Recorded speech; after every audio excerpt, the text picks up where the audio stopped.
Hi, I'm standing in front of an elegant crowd, and I'm very happy to introduce my egalitarian theories formulated by me through my research, which is always a passion for me for the last 10, 15 years or maybe 20 years. Very good evening to all of you, the organizers, speakers, guests, and all people who are sitting here. Okay.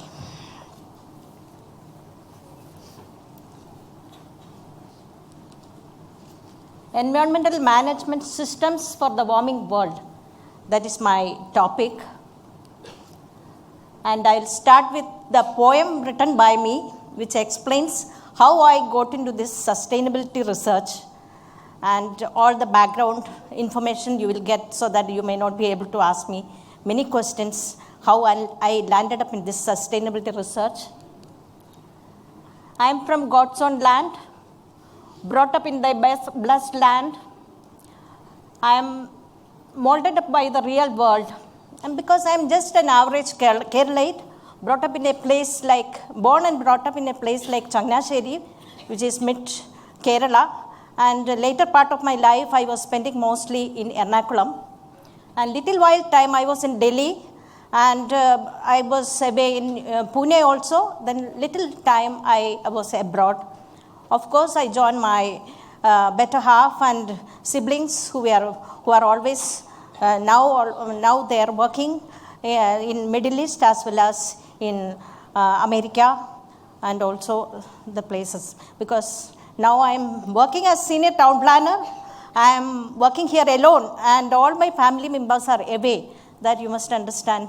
That's with a dedication to practice my theories. I am remaining here. And I'm working here as senior town planner now in Greater Cochin Development Authority.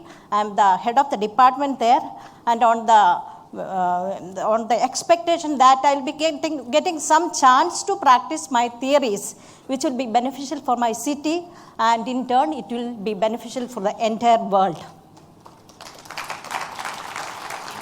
And my characteristics, I myself decided, and I know myself, that is, I have got a strong will, and also my strength is I have got a logical mind. And I, of course, maybe positive or negative, I had the habit of deep thinking, which I started thinking about myself. I found that it is not a right thing to do, because life is to live, not to think much.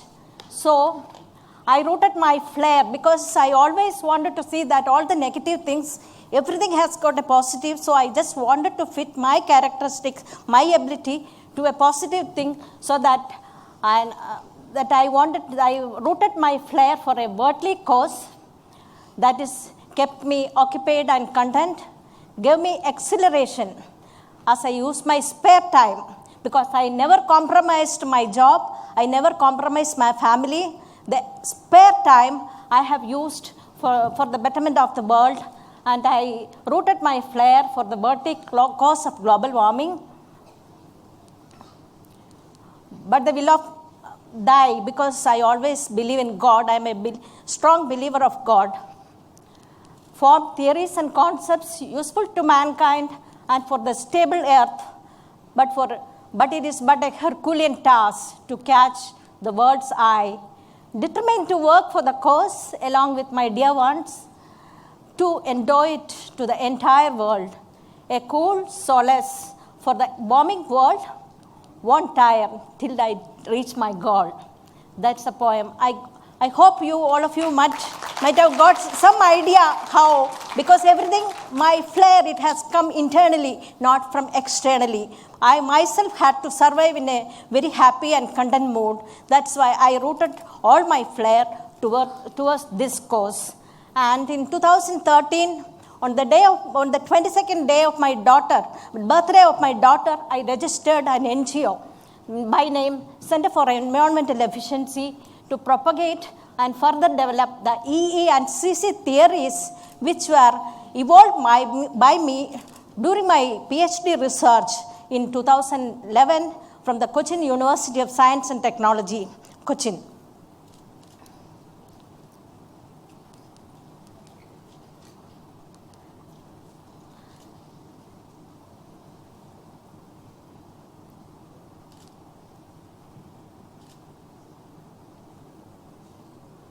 Yeah. EE and CC theory, I already told you that is through my PhD research and for which my CE has been formulated. And further, I have improvised my CE, EE, environmental efficiency to May value, and I improvised my carrying capacity to tone value, and I'll explain what is May value, because just imagine Earth is a factory or it is a machine. So something is produced there. It has got an inlet, input as well as an output. What is input? That is ecological footprint. That is, all of us will be knowing what is carbon footprint. Ecological footprint is the terminology invented and propagated by World Footprint Network, which is headed by Dr. Mathews. And it has been propagated by WWF. I got the idea of ecological footprint concept from Dr. Mathews, and this input I have taken for the machine like Earth. Input is the ecological footprint, that is the per capita consumption of an individual, average Indian or average man. That is ecological footprint. In short, if I say, I'm telling that it is that sum total of land and energy. Energy, it is again converted to land. Land, what we are using. Energy is again converted to land. The amount of land required for sequestrating the carbon dioxide. So that everything is expressed, ecological footprint is expressed in global hectares. And what is the output? It is, again I will say that I have taken the idea of that is UNDP, United Nations Development Program. They have formulated two things. One is Human Development Index, which is characterized by health, education and income. And in my language, health I have modified to wellness, education I have modified to skill development, and again income the same thing. And then in the case of IHD, the Inequality Adjusted Human Development Index, formulated by UNDP from 2010 onwards, they are considering the value of equity also. Inequality Adjusted Human Development Index they have formulated. And I have made this EE or May value as Inequality Adjusted Human Development divided by ecological footprint. That means we are getting in quantified. We are getting in terms of numbers. What is the environmental efficiency of the world, environmental efficiency of this country, that country, so that now human development wise, very high values of countries may go down. What is their human development achievements with respect to inequality adjusted human development? That is May value.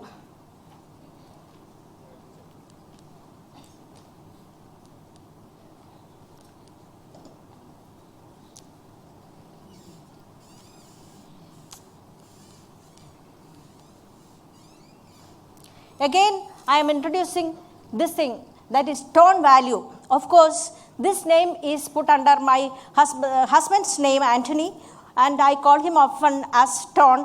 And I put this value, that is an SCC improvised tone value, and he believes in spending, that is making consumption or expenditure with respect to what is in hand. He doesn't like over expenditure or overshooting. So I just formulated this tone value. That is, this is the comparison between what is the ecological footprint and what is the biocapacity. This ecological footprint calculations as well as biocapacity calculations are there with the worldwide WWF site, World Footprint Network site also. So what is the comparison between what we have, that is biocapacity, and what we are consuming? And if you are consuming more ecological footprint, tone value is negative. If it is with respect to biocapacity, if you are consuming less ecological footprint, that means tone value is positive. And if it is balanced, tone value is 0.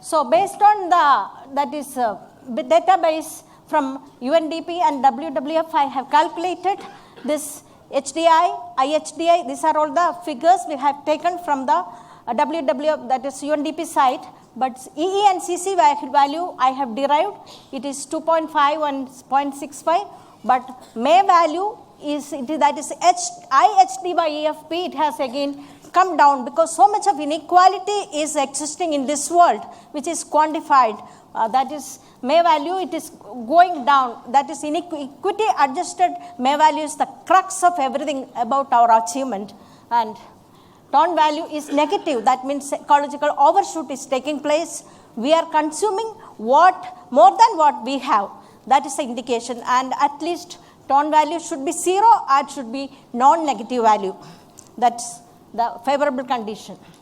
And these are for the countries, some calculations, and see that in the case of Canada, May value is 1.2, while this EE is 1.3. That means little bit of a small gap is there with respect to inequality. But in the case of countries like, that is India, this EE, this environmental efficiency is 6.09, whilst May value has reduced to 4.35. That means inequality gap, the gap between that is haves and have-nots, it's more. That is the indication. And the case of TON value in some of the countries, see that's in the Canada, it is positive. That means they are having much resources with respect to their ecological footprint. Based on this, I have made 10 commandments of sustainability. Sustainability decisions are to be anthropocentric, because there are two ethics, that anthropocentric as well as ecocentric. Anthropocentric man is the most important person. Based on him, everything needs to be managed, and he is of course the custodian of the earth. But in the case of ecocentric, that means human beings will be just like any other animal in this world. That means I believe in all Center for Environmental Efficiency or ENCC theories are formulated based on the anthropocentric principle. Do not waste nature's resources and instead produce multiplying output in the form of inventions, peace, passion, and happiness. Share both natural and man-made resources so that resources or facilities shall have more utility, land utility, space utility, etc. Because the same piece of land, suppose it is used on different time period, different people are using, land utility is more, because more people, it depends on the number of people who use that. Suppose the locked apartments or locked, that is once in, locked guest houses, that means it's not, land utility is less. It should have more land utility. Similarly, space utility, common apartments, common ownership of land, space utility is more, because more number of people are enjoying the facilities given in the system. Give prime importance to integrity of ecosystems and avoid ecosystem disturbance, because all these power lines and detergents and what all man-made activities are going on, that is in the ecosystems, it all creates ecosystem disturbance and it will kill the microorganisms in the ecosystems, so that ecosystem functioning is not done properly, so that there will be productivity loss, the performance loss. That is what is happening in Kerala. I must say that because of the scattered development pattern, wherever we go, wherever this is on the mountain top also, we can see the mobile tower, we can see the electrical line, and we can see the man-made activities there. So ecosystem integrity is the most important thing to have performance, because for our own sake, for man, for his own sake, this kind of ecosystem disturbance should be avoided too, so that the ecosystem will function properly, so that there will be productivity and there will be quality for the ecosystem. Promote walking and pedaling for mobility, because walking and pedaling, that is cycling, that is very important for a city, because it contributes to health, but it reduces ecological footprint. Health is a part of human development, while ecological, that is energy consumption, is a part of ecological footprint. So both sides there will be effect in the case of walking and pedaling. And encourage use of public mass transport, again it reduces emissions.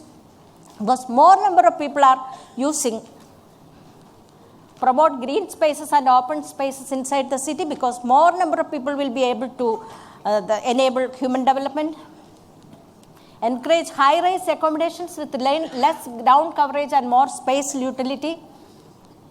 Respect and reward intellectual property as innovations bolster human development with a lower ecological footprint, because now the population is increasing like anything, and if the anthropocentric principles are right, then we have to, while protecting all our ecosystems and everything intact, we have to have that is innovations, how more number of people can be accommodated in earth without causing damage to the environment.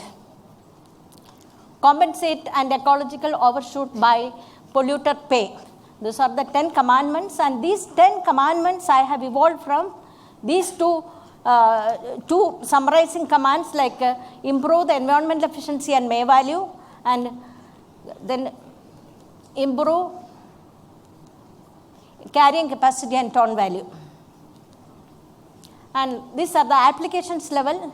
It has got applications everywhere, from the individual level to global level, from the world, country, state, region, city. All these actions are to be done from the government in the case in the form of policies and projects, while at the bottom level, action from bottom, it should be action from people, or it should be at the individual, family and community level. What we can do? What are all the tips, small tips? Reduce the energy bill, that is use of solar energy and wind energy, that is a non-renewable energy, renewable energy. And setting up of air condition is at 24 to 26 degrees, because in the Masdar city, there in Abu Dhabi, we can see that there the policy is don't put the AC below 25 degree, because 25 degree is more than enough. Why 16 degree and putting a setters, and it is going to all the heat is going to the outside, and outside people also will be prompted to use AC. Then what will happen at the end of the day or end of the year? Because that should be our policy. Then avoid wastage, wastage of electricity bill using LED lights and other means. Reducing fossil fuel usage by walking, pedaling and use of mass transport. Reducing travel time. Travel time is a waste of human development, because we are simply idling in that's vehicles. So reduce the travel time. So our house location should be in such a way that our travel time should be reduced for all the families. Then reducing water usage, that is rainwater harvesting can be done. Rainwater harvesting, that too can be done. First water shall be collected on the rooftop so that the pumping can be avoided. Then the balanced water can be collected at the sump, and again the balance can be that is underground recharge. Then food resources, we should take food resources from the nearby rich ecosystems, because the transported the food which is transported from that is faraway places, it reduces the food value, which affects health. At the same time, it increases the ecological footprint because of the transportation.